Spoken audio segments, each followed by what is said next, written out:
Student कैसे हैं आप सब। आई होप आप सब ठीक होंगे। आप देख रहे हैं नंबर वन स्टडी चैनल अम्बो एजुकेशन। तो स्टूडेंट आज की इस वीडियो में हम कवर करने वाले हैं बार बार एग्जाम में पूछे जाने वाले टॉप 50 राजनीति से संबंधित प्रश्न उत्तर, जो कि आपके आने वाले सभी कॉम्पिटिटिव एग्जाम्स के लिए बहुत ही ज़्यादा इंपॉर्टेंट रहने वाले हैं। तो वीडियो को अंत तक जरूर से देखिएगा और चैनल पर नए हैं तो चैनल को सब्सक्राइब करके बेल आइकन आवश्यक रूप से प्रेस कर दीजिएगा ताकि आप ऐसे ही नॉलेजेबल वीडियो भविष्य में देखते रहें। तो पहला क्वेश्चन है स्टूडेंट, संविधान सभा की पहली बैठक कब हुई थी। संविधान सभा की पहली बैठक कब हुई थी। तो आपका सही जवाब है स्टूडेंट कि 9 दिसंबर 1946 को जो है कि संविधान सभा की पहली बैठक हुई थी। ऑप्शन ए 9 दिसंबर 1946 सही जवाब है। अगला प्रश्न है, संविधान सभा के किन अस्थायी संविधान सभा के अस्थायी अध्यक्ष कौन थे। तो अस्थायी अध्यक्ष ऑप्शन सी सच्चिदानंद सिन्हा थे। ऑप्शन सी आपका सही जवाब हो जाएगा स्टूडेंट।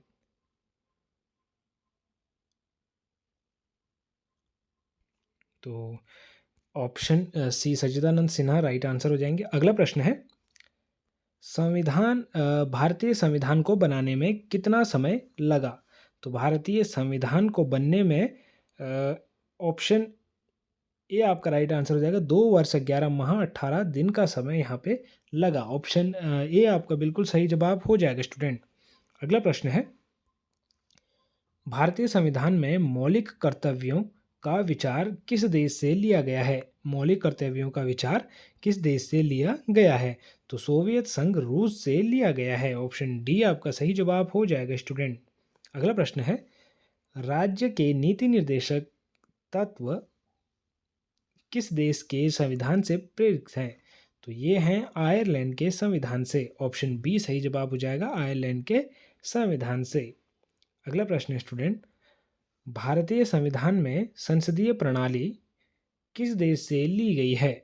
संसदीय प्रणाली किस देश से ली गई है। तो किस देश से ली गई है स्टूडेंट। ऑप्शन ए ब्रिटेन से ली गई है। ब्रिटेन आपका सही जवाब हो जाएगा स्टूडेंट। अगला प्रश्न है, प्रस्तावना में समाजवादी, पंथ निरपेक्ष और अखंडता शब्द किस संशोधन द्वारा जोड़े गए हैं। किस संशोधन द्वारा जोड़े गए हैं।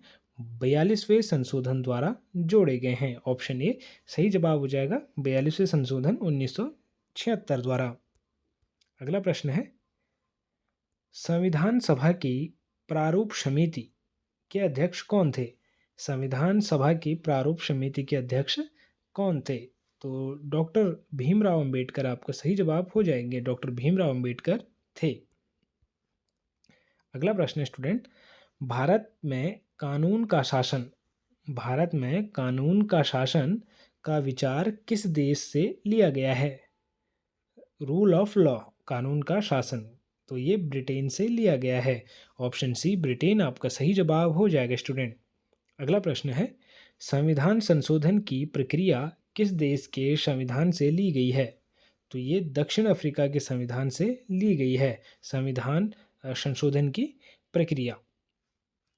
अगला प्रश्न है स्टूडेंट, भारतीय संविधान के किस भाग में मौलिक अधिकारों का वर्णन है। तो भाग 3 में जो है कि मौलिक अधिकारों का वर्णन है। ऑप्शन बी आपका सही जवाब हो जाएगा स्टूडेंट। अगला प्रश्न है, कौन सा मौलिक अधिकार संविधान की आत्मा और हृदय कहलाता है। आत्मा और हृदय कहलाता है। तो कौन सा कहलाता है। संवैधानिक उपचारों का अधिकार कहलाता है। ऑप्शन सी आपका सही जवाब हो जाएगा स्टूडेंट। Option C. अगला प्रश्न है, किस मौलिक अधिकार को 44वें संशोधन 1978 द्वारा हटा दिया गया। तो वो था संपत्ति का अधिकार, इसे हटा दिया गया 44वें संशोधन 1978 द्वारा। अगला प्रश्न है स्टूडेंट, अस्पृश्यता का अंत किस अनुच्छेद से संबंधित है। तो अनुच्छेद 17 से संबंधित है अस्पृश्यता का अंत। ऑप्शन सी अनुच्छेद 17 सही जवाब हो जाएगा। अगला प्रश्न है स्टूडेंट, प्रेस की स्वतंत्रता का अधिकार किस अनुच्छेद में निहित है। तो ये अनुच्छेद 19A फर्स्ट ए में निहित है। ऑप्शन ए इस सवाल का सही जवाब हो जाएगा स्टूडेंट। अगला प्रश्न है, वर्तमान में संविधान में कितने मौलिक कर्तव्य हैं? तो वर्तमान में संविधान में 11 मौलिक कर्तव्य है। ऑप्शन बी 11 आपका सही जवाब हो जाएगा स्टूडेंट। अगला प्रश्न है, शिक्षा का अधिकार, शिक्षा का अधिकार किस आयु वर्ग के बच्चों के लिए मौलिक अधिकार है? तो ये 9 से और 14 वर्ष के बच्चों के लिए जो है कि मौलिक अधिकार है। ऑप्शन बी सही जवाब हो जाएगा स्टूडेंट। अगला प्रश्न है, गरिमापूर्ण जीवन का अधिकार, गरिमापूर्ण जीवन का अधिकार किस अनुच्छेद में शामिल है? तो ये अनुच्छेद 21 में शामिल है स्टूडेंट। ऑप्शन बी अनुच्छेद 21 आपका सही जवाब हो जाएगा स्टूडेंट। अगला प्रश्न है, मौलिक कर्तव्यों को किस समिति की सिफारिश पर जोड़ा गया था? तो स्वर्ण सिंह समिति की सिफारिश पर जोड़ा गया था। ऑप्शन बी सही जवाब हो जाएगा। मौलिक कर्तव्यों को स्वर्ण सिंह समिति के सिफारिश पर जोड़ा गया था। अगला प्रश्न है स्टूडेंट, कोई व्यक्ति मौलिक अधिकारों के उल्लंघन के लिए सीधे कहाँ जा सकता है? कोई व्यक्ति मौलिक अधिकारों के उल्लंघन के लिए सीधे कहाँ जा सकता है? तो सर्वोच्च न्यायालय जा सकता है। ऑप्शन बी सर्वोच्च न्यायालय सही आंसर है। अगला प्रश्न है स्टूडेंट, भारतीय संघ की कार्यपालिका शक्ति किस में निहित है?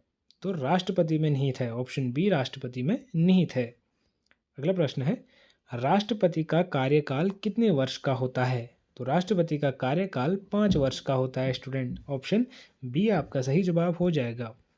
अगला प्रश्न है, राष्ट्रपति को शपथ कौन दिलाता है? तो राष्ट्रपति को शपथ भारत के मुख्य न्यायाधीश दिलाते हैं। ऑप्शन डी आपका सही जवाब हो जाएगा, भारत के मुख्य न्यायाधीश। अगला प्रश्न है स्टूडेंट, राष्ट्रपति पर महाभियोग, राष्ट्रपति पर महाभियोग किस सदन में शुरू किया जा सकता है? तो वो सदन के किसी भी सदन में, संसद के किसी भी सदन में जो है कि शुरू किया जा सकता है। ऑप्शन सी आपका राइट आंसर है। अगला प्रश्न है, उपराष्ट्रपति किसका पेदन अध्यक्ष होता है? तो ये ऑप्शन बी यानी कि राज्यसभा के पेदन अध्यक्ष होते हैं। अगला प्रश्न है, मंत्रिपरिषद सामूहिक रूप से किसके प्रति उत्तरदायी होती है? मंत्रिपरिषद सामूहिक रूप से किसके प्रति उत्तरदायी होती है? तो ये लोकसभा के प्रति उत्तरदायी होती है। ऑप्शन सी लोकसभा आपका सही जवाब हो जाएगा स्टूडेंट। अगला प्रश्न है, धन विधेयक, धन विधेयक केवल कहाँ प्रस्तुत किया जा सकता है? तो धन विधेयक केवल लोकसभा में प्रस्तुत किया जा सकता है। ऑप्शन ए लोकसभा आपका सही जवाब हो जाएगा स्टूडेंट। अगला प्रश्न है, राज्यसभा में सदस्यों की अधिकतम संख्या कितनी हो सकती है? तो राज्यसभा में सदस्यों की अधिकतम संख्या 250 हो सकती है। ऑप्शन ए सही जवाब हो जाएगा 250। अगला प्रश्न है स्टूडेंट, लोकसभा का सदस्य बनने के लिए न्यूनतम आयु कितनी होनी चाहिए? तो लोकसभा का सदस्य बनने के लिए न्यूनतम 25 वर्ष आपकी आयु होनी चाहिए। अगला प्रश्न है, संसद के दो सत्रों के बीच अधिकतम कितना अंतराल हो सकता है? तो अधिकतम 6 माह का अंतराल हो सकता है, इससे अधिक नहीं हो सकता। अगला प्रश्न है, attorney general of India Bharat का महान्यायाधिपति की नियुक्ति कौन करता है? तो राष्ट्रपति करते हैं। ऑप्शन सी राष्ट्रपति सही जवाब है। अगला प्रश्न है स्टूडेंट, लोकसभा अध्यक्ष अपना त्यागपत्र किसे संबोधित करता है? तो वो लोकसभा उपाध्यक्ष को संबोधित करता है। ऑप्शन सी सही जवाब हो जाएगा, लोकसभा अध्यक्ष। अगला प्रश्न है स्टूडेंट, कौन सा अनुच्छेद राष्ट्रपति को अध्यादेश जारी करने की शक्ति देता है? तो अनुच्छेद 123 जो है कि राष्ट्रपति को अध्यादेश जारी करने की शक्ति देता है। ऑप्शन ए 123 आपका सही जवाब हो जाएगा स्टूडेंट। अगला प्रश्न है, भारत का प्रधानमंत्री बनने के लिए न्यूनतम आयु क्या है?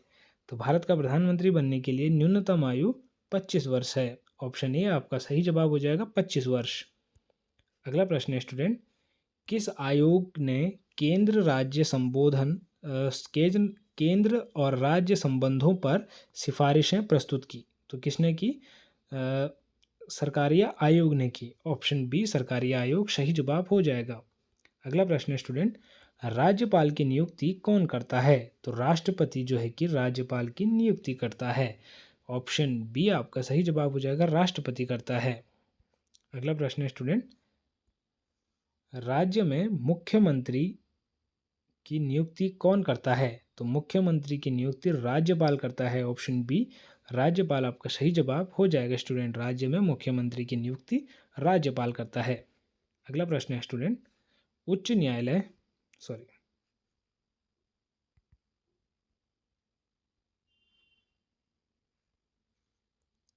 उच्च न्यायालय हाई कोर्ट के न्यायाधीशों को कौन नियुक्त करता है? तो वो राष्ट्रपति नियुक्त करता है। ऑप्शन सी राष्ट्रपति सही जवाब है। अगला प्रश्न है, भारतीय न्यायपालिका की सर्वोच्च संस्था कौन सी है? तो भारतीय न्यायपालिका की सर्वोच्च संस्था सर्वोच्च न्यायालय है। ऑप्शन सी सर्वोच्च न्यायालय सही जवाब है। अगला प्रश्न है, जनहित याचिका की अवधारणा कहाँ से उत्पन्न हुई? तो ये संयुक्त राज्य अमेरिका से उत्पन्न हुई। ऑप्शन सी संयुक्त राज्य अमेरिका सही जवाब है। अगला प्रश्न है, भारत में राष्ट्रीय आपातकाल की घोषणा किस अनुच्छेद के तहत की जाती है? तो राष्ट्रीय आपातकाल की घोषणा अनुच्छेद 352 के तहत की जाती है। ऑप्शन ए सही जवाब है, 352 के तहत। अगला प्रश्न है स्टूडेंट, किसी राज्य में राष्ट्रपति शासन किस अनुच्छेद के तहत लगाया जाता है? तो अनुच्छेद 356 के तहत लगाया जाता है। 356 के तहत लगाया जाता है। अगला प्रश्न है, भारत में अब तक कितनी बार राष्ट्रीय आपातकाल की घोषणा की गई है? तो अब तक 3 बार जो है कि राष्ट्रीय आपातकाल की घोषणा की गई है। अगला प्रश्न है स्टूडेंट, वित्तीय आपातकाल का प्रावधान किस अनुच्छेद में है? तो वित्तीय आपातकाल का प्रावधान ऑप्शन सी अनुच्छेद 360 में है। ऑप्शन सी आपका सही जवाब हो जाएगा स्टूडेंट। अगला प्रश्न है, सर्वोच्च न्यायालय के न्यायाधीशों की सेवानिवृत्ति की आयु क्या है? तो ऑप्शन सी यानी 65 वर्ष आपका सही जवाब है। Option C. अगला प्रश्न है स्टूडेंट, कौन सा संविधान संशोधन पंचायती राज से संबंधित है? कौन सा संविधान संशोधन पंचायती राज से संबंधित है? तो ऑप्शन सी 73वां संविधान संशोधन सही जवाब हो जाएगा। अगला प्रश्न है स्टूडेंट, नगर पालिकाओं से संबंधित संवैधानिक संशोधन कौन सा है? तो वो 74वां है। ऑप्शन बी आपका सही जवाब हो जाएगा, 74वां संविधान संशोधन। अगला प्रश्न है स्टूडेंट, मुख्य चुनाव आयुक्त को कौन नियुक्त करता है? तो मुख्य चुनाव आयुक्त को ऑप्शन सी राष्ट्रपति नियुक्त करता है। ऑप्शन सी राष्ट्रपति। अगला प्रश्न है, नीति आयोग का अध्यक्ष कौन होता है? तो नीति आयोग का अध्यक्ष ऑप्शन सी प्रधानमंत्री होते हैं। ऑप्शन सी प्रधानमंत्री। अगला प्रश्न है स्टूडेंट, भारतीय संविधान का कौन सा अनुच्छेद भारत को राज्यों का संघ घोषित करता है? तो वो अनुच्छेद फर्स्ट घोषित करता है। ऑप्शन ए आपका राइट आंसर हो जाएगा स्टूडेंट। इसी के साथ ही हमारे 50 प्रश्न कंप्लीट हो गए। तो वीडियो अच्छी लगी हो तो वीडियो को लाइक करके चैनल को सब्सक्राइब आवश्यक रूप से कर लीजिएगा। मिलते हैं स्टूडेंट एक और नई नॉलेजेबल वीडियो में एक और नई इन्फॉर्मेशन के साथ। तब तक के लिए बाय बाय, टेक केयर।